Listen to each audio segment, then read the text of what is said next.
Bawulungileyo lo mzuzu sinika wena njengoThixo wethu. Sihlanganisile ngenjongo kale veki Nkosi special ukuba sincedisana nabantwana bakho ukuza kubhabhatizo. Inkonzo neyebalulekileyo kubomi bomKristu. Siza kuwe ngokholo, siza kuwe ngethemba lokuba nathi Nkosi sizawuhluthiswa imiphefumulo yethu. Egameni leNkosi Yesu Kristu sithi thatha indawo ulawule lelakho eliqonga. Nathi singabakho, siyaludinga uncedo lwakho kwiinkalo zonke zokuphila kwethu. Sikelela izwi lakho lakutyhilwa Nkosi, nawe masikuve egameni leNkosi Yesu Kristu. Amen. Buliso tata, buliso mama, bantu abatsha nabantwana, ndibulisa ngegama leNkosi Yesu molweni. Amen. Ni right.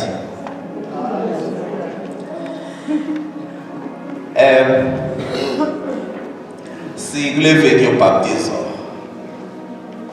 sincokola ngalo, cela baphakamise ababhabhitizwayo. Iceliwe ke bonke ubaba occupy ezi zitulo zefront ndilandela la myalelo wayizolo. Sicela abaseback bajoyine nje apha komama, hayi athi nixothi nina ningalibamba nje ihlelo libancede. Sicela abaseback basondele nje kwezi zitulo zefront. Into ingani sikhaphe nina kufuneke sirefere kuni xa sithetha, sithethi nebandla nje, kodwa kwaXhosa kuthiwa kudliwa ngamntu. Ibandla lizawudla egameni lenu, kodwa abona bantu abangosi ngaye nini. Andifuna uniyalela ke, ndisayibeka njengesicelo, kodwa ndingaloxuthe logunya ndiyalele. Cela abaseback basondele kwezi zitulo, the front row. If it happens to be to any front row, you can go to the second row. Into ingani bantakwethu, this is very special. It's your special week. Izolo sijonge uMatthew 28 verse 19 and 20. Sithetha nge-Great Commission. Sathi elinye lamasolotya phaa kwi-Great Commission lithi nibabhabhitizele egameni loYise nasegameni loNyana nasegameni likaMoya Oyingcwele. Umyalelo kaThixo lowo ebandleni. But important about leya verse kungoba iyalelwe ibekwe nguYesu qho. Sihamba sekuphathelekayo, asiyivi ngaPawulos, asiyivi ngaYohane, siyiva ngoYesu qho. Shortly before agqibezele iministry yakhe emhlabeni, uthuma ibandla. In fact, what also makes this verse important kukuba uYesu uyitsho emveni kokuba evukile ekufeni. Sihamba sekuphathelekayo, ngoba ukushumayela kwebandla nokuphila kwebandla engavukanga uKristu kulilize ukuphila kwalo, kodwa ukuvuka kukaKristu kuthetha ivictory yebandla. So uYesu uyikhuphe le verse, the commission of the church, uyikhupha every position of power. Ukhupha amazwi athi igunya lonke ndilinikiwe emhlabeni.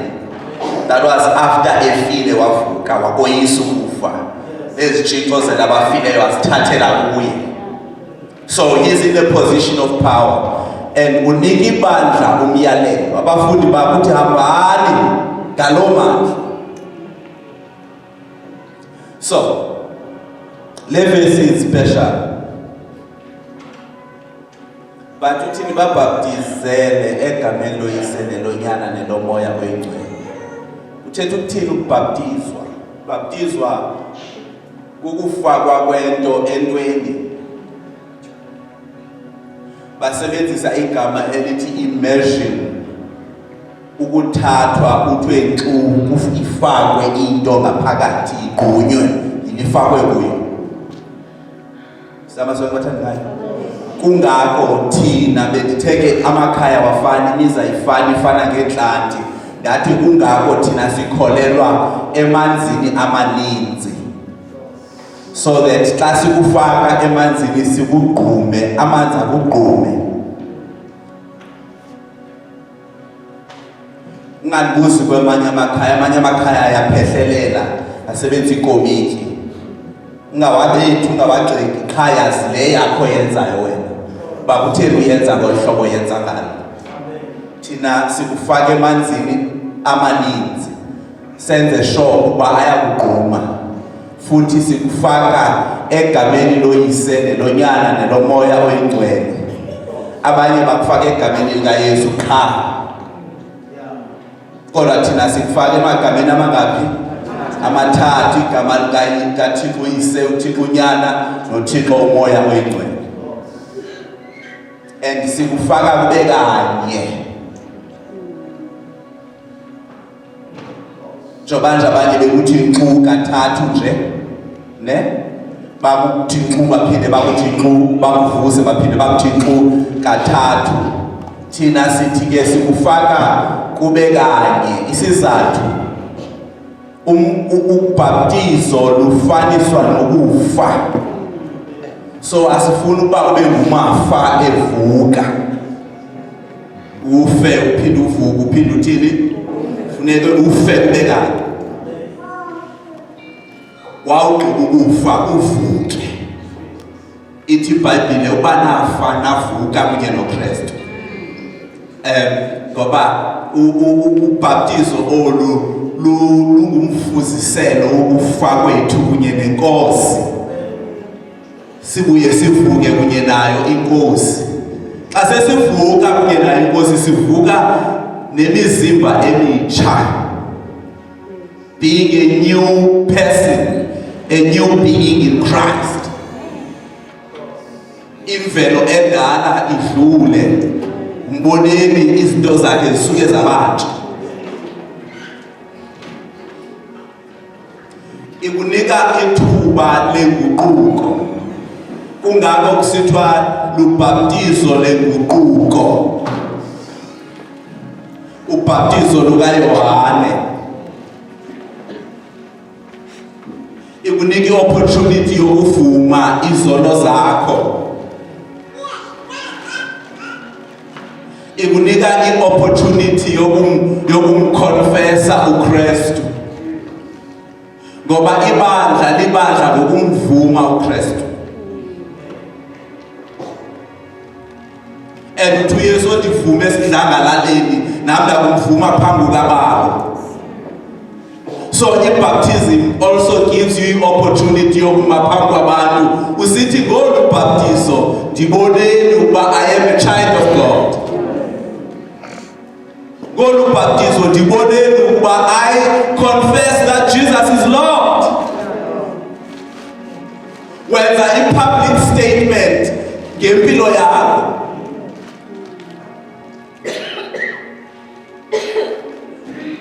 So it's important to know about kuBhabhatizo. It's important because thina singabalandeli bakaKristu. Yaqonda igama lamaKristu lithetha ukuthini? Lirefera kubantu abalandela abantu uKristu. Bathi abalandayo labizwa kokuqala eAntioch, bathi abantu abahlala eAntioch babukela amaKristu. Babona abantu bahamba njengoKristu, bathetha njengoKristu. For the first time babathiya ukuba these are Christians. NgamaKristu la. So singamaKristu because we follow Christ. uPaul uthetha nebandla eKorinte uthi follow me for I follow Christ. Imitate me for I imitate Christ.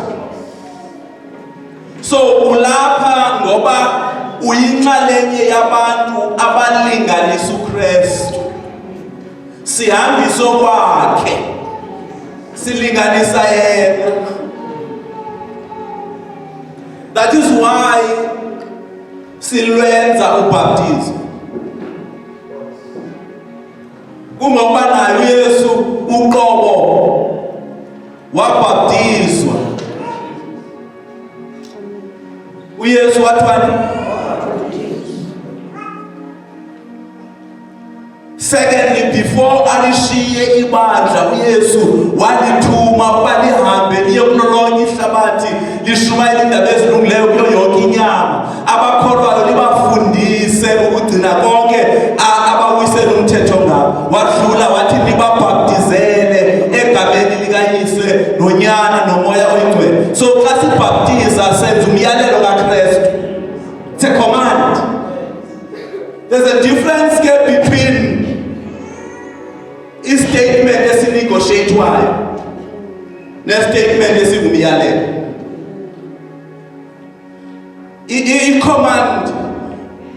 I-commander expected obedience. So whenever ibandla libhaptiza, it is acting in obedience to the command. Uthethile ucommander in chief. Commander in chief, I did Lord. Thethile ucommander in chief, the captain of our salvation, the Alpha and the Omega, the one who was, who is, and is to come. Osisizathu sobukho bethu enkonzweni.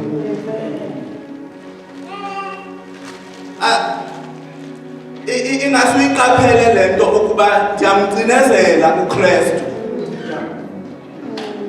So that ungatyatshelwa luBhabhatizo uphosane noKristu. Xa bechaza uBhabhatizo bathetha ngamagama lifola kwezinto kuthiwa zii-sacraments. Isakramente, acts of grace, izenzo zobabalo. Azilobabalo lona kodwa sizizenzo zantoni? So that ube clear ukuba uBhabhatizo ngumfaka umuntu ezulwini. We don't qualify for heaven based on baptism. Singena ngobabalo nenceba kaThixo. Ubufuna uyiqonda lonto jonga ibhada emnqamlezweni, zange liyenkonzweni. Zaliphakamise isandla, zange li-attende enkonzo, zalicule chorus, zange lenze kungqina, zange liphathe iBhayibhile nayicilongo. Kodwa wathi namhlanje. So ungena ezulwini by grace. Then why baptism? Baptism as a sacrament, njengo isidlo senkosi, njengobekelo lwezandla, bala ezi sizenzayo apha enkonzweni. Zizenzo zobabalo, ziyasikhumbuza ngoKristu, zivuselela ukholo lwethu. Kufana nokushumayela, ukushumayela oku akusindisi mntu. Kudala kwashunyayelwa, kusezawushunyayelwa futhi, kodwa iBhayibhile ithi ilizwi lodaba lingadibenanga nokholo lwabantu banceda nganto. In other words, noBhabhatizo lungadibenanga nokholo alusukunceda nto. Nesidlo senkosi singadibenanga nokholo asisukunceda nto. You need God. So his salvation comes by grace. Salvation isa ngoba uMoya Oyingcwele obhizo sebenza nenhliziyo asikhumbuze ukuba asinto yanto ngaphandle kwakhe. Avuse izazela ezifileyo, avuseleleke umuntu wangaphakathi ongumoni azibona uba ndingumoni, I need help. Then iyapheleliswa inkonzo yoBhabhatizo. Ingabi sisenzo nje sokungena emanzini, ngoba liyangena nedada liphume lomile emanzini.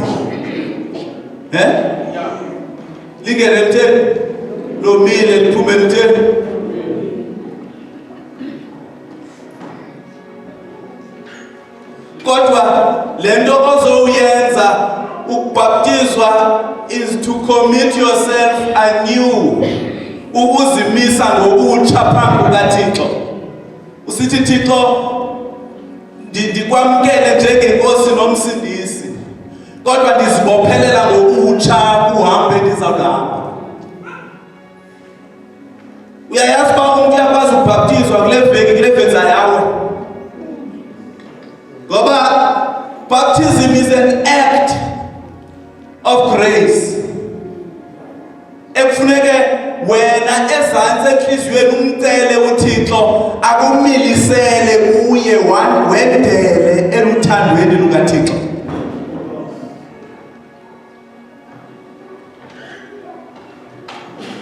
Cela sifunde kunye. Matthew chapter 3 verse 13.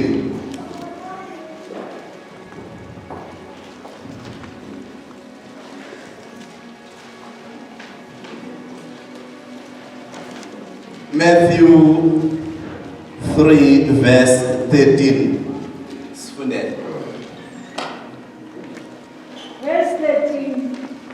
Uthi ngelo xa afike uYesu eYordani kuYohane evela kwelaseGalili ukuba abhaptizwe nguye.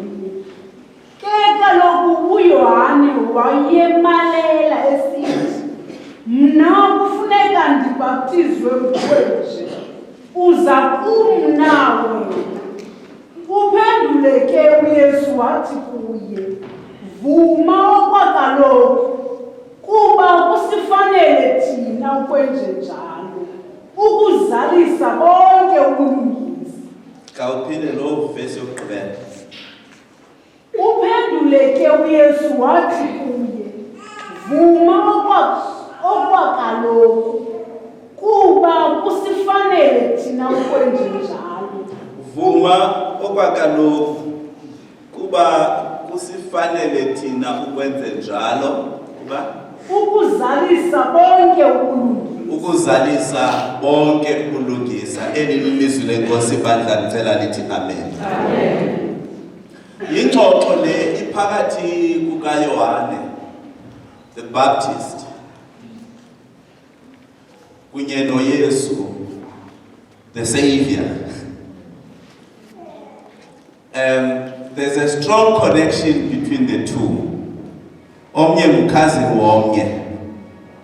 Sihamba sonke bathandana. uYohane uzalwa nguElizabeth noZekaria. uYesu azalwe nguMaria noYosefu. uYohane is older than uYesu nge3 months. So kamafumana nankundleni. And iBhayibhile ithethile ngoYohane kwiOld Testament. Qonda kwincwadi kaMalaki. Ithi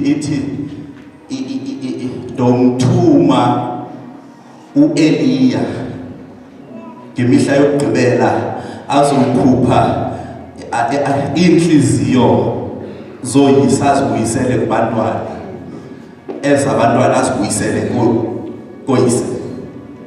Ethetha nge-reconciliation, hayi le ndandicinga fanele uba uzawukwenza ootata babetholotolo abantwana babe-spruce, kanti akathethi loo nto. Wayethetha ngokuba fathers will love their children, fathers will search and work hard to make it well for abantwana babo. Thetha loo nto ibuyisele inhliziyo zabantwana kubazali, so that abantwana babe obedient and want to be imizekelo nabantwana bakhula kakuhle.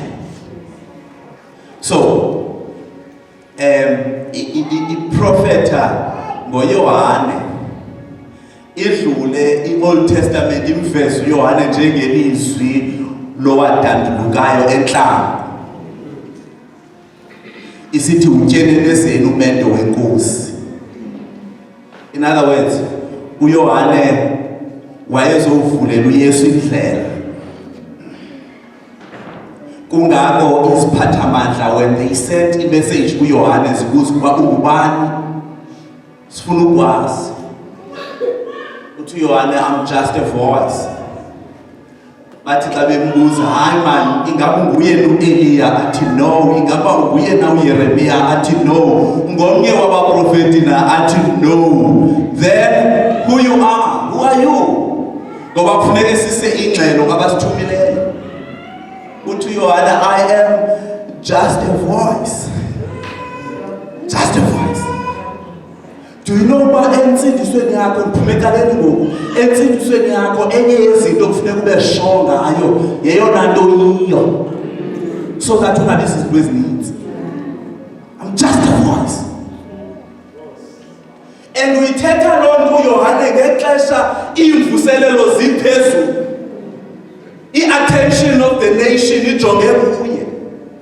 Wayenobhosta athi yes ndingomnye wabaprofeti, ndindoda ethuke nguThixo evuswe ngeli xesha. Kodwa uthi no, I am just a voice.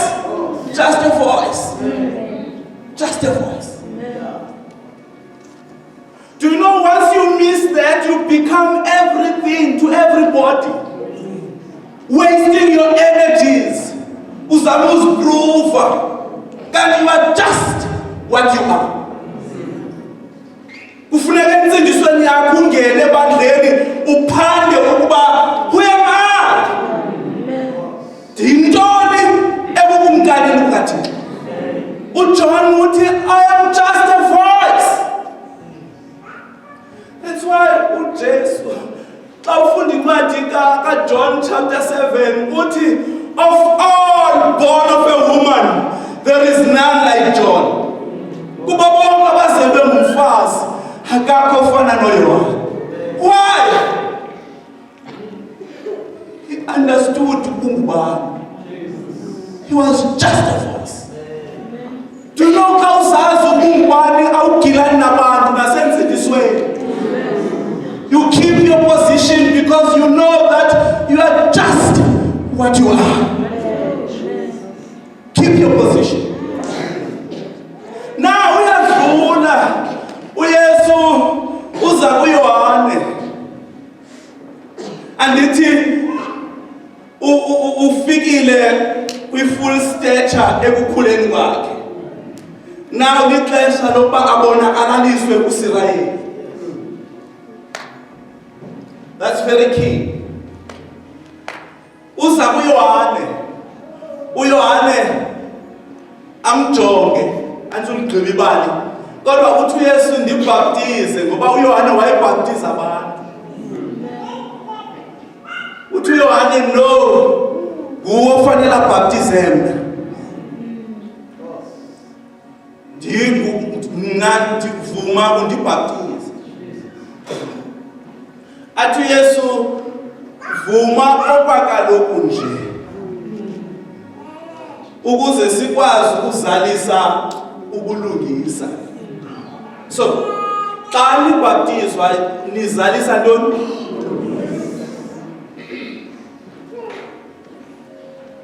uPaul xa thetha kumaRoma phaa chapter 4 ucacisa ukubaluleka kwentoba amaKristu kufanele afe. Akafi nje, afa kunye noKristu. Uthi loo nto ibonakalaliswa ngesenzo sokubhabhitizwa kwabo. Ngeli xesha ekubhabhitizwa umKristu ulinganisa ukufa kukaKristu. Ushaya le nto kuthiwa yihlabekisa kuSathane. Ngoba until today kude kuyophela ekugqibeleni uye uSathane uyazisola ngoba wayembulalela ntoni uYesu. So xa uvuma ukubhabhitizwa uconfessa ukuba uYesu inkosi sube ushaya ihlabekisa kuSathane. Sisithuko ezihogweni. Ngoba ukufa kukaKristu emnqamlezweni wathatha ihlazo lehlabathi. Ngoba bonke abafe ngokufa emnqamlezweni ithi iBhayibhile uqalekisiwe umuntu ofe ngokuxhonywa. uYesu wathatha that tool abahlazisa ngayo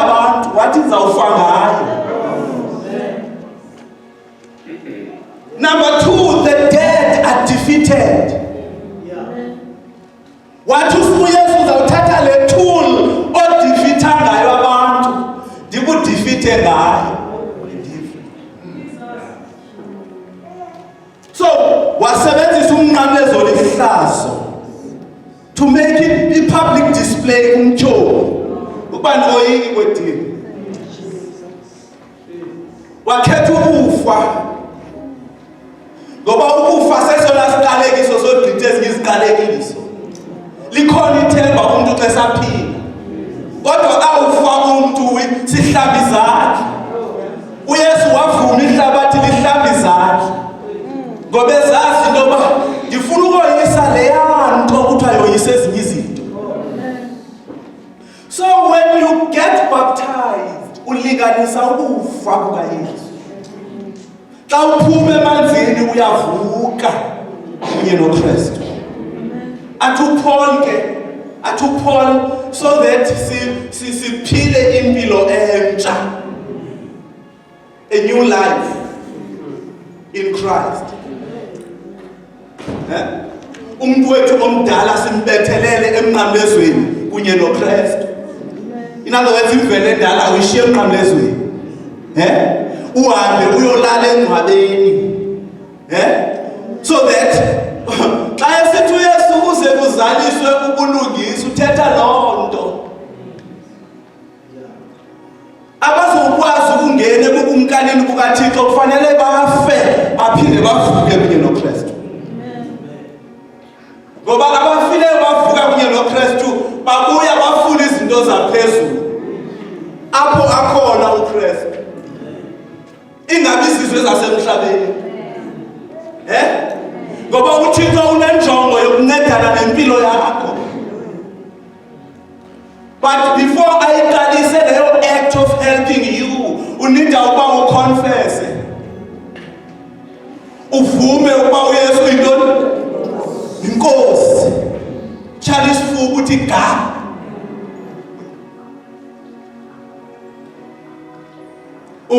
Ungabi nantloni ngaloo nto. Uvume izono zakho, uvume ubuthathaka bakho,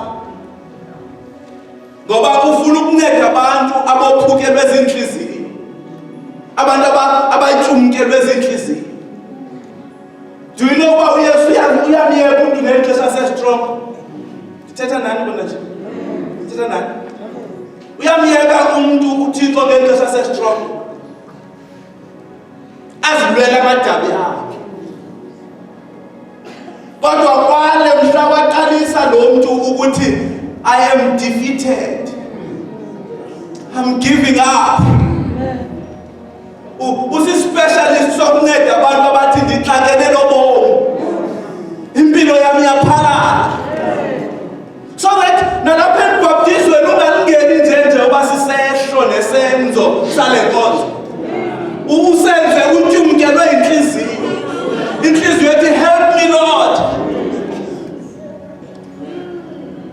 Do you know what? Isenzo sobhabhtizo sisenzo sobuthathaka. Ngoba silinganisa uYesu ekwisimo sobuthathaka.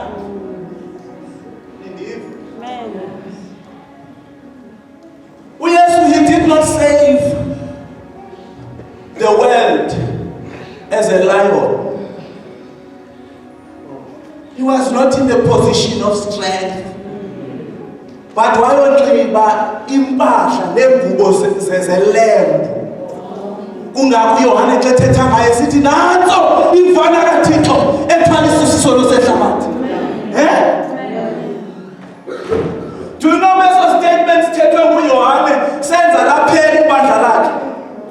uYohane wayehleli nabafundi bakhe esimisele ukuba ndingumfundisi. Kwegqi uYesu wathi nanso imvana kaThixo ethwalisa isisono sehlabathi. Bamshiya abafundi baya kuYesu. Athi uYesu xa ethetha noYohane yena wayesisibane esikhanyayo nesivuthayo, nakuthanda nakuthokozela nivuyela ukuba phansi koko kukhanya okomzuzu wami. In other words, umfundisi, i-elder, imbangambanga, umvangeli, umpostile. Undibala isikhundla senkonzo ke bona nje. endisilibele uxolo. They are only lights for a moment. Bazizibane ezikhanyayo nezivuthayo okwantoni?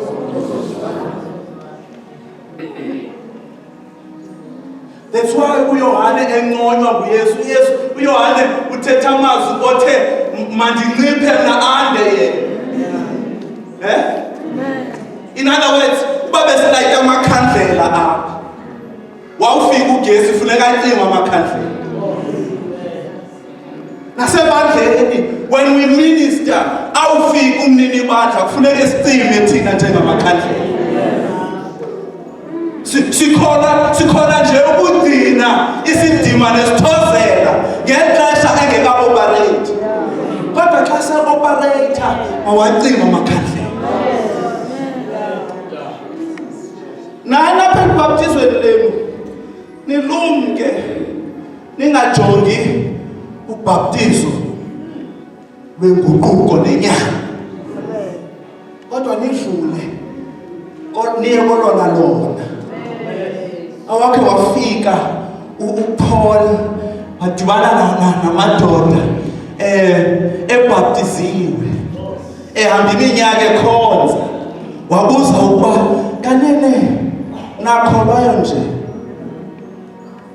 nakha nawamkela na umoya oyingcwele. Athi la madoda zange sive kwakufa. Abuze uba then nabhabtizelwa entweni, bathi sabhabtizelwa kuBhabhatizo lukaYohane olu sizamfaka kulo. Uthe esathetha nawo uPaul ewafundisa ngezwi wehla umoya oyingcwele phezu kwawo. Ngumthandazo wethu ngayo. Mthandazo wethu ngayo. Uba sidlule emanzini singene kunqontsho lomnqo. Esona sizathu sobukho bebandla.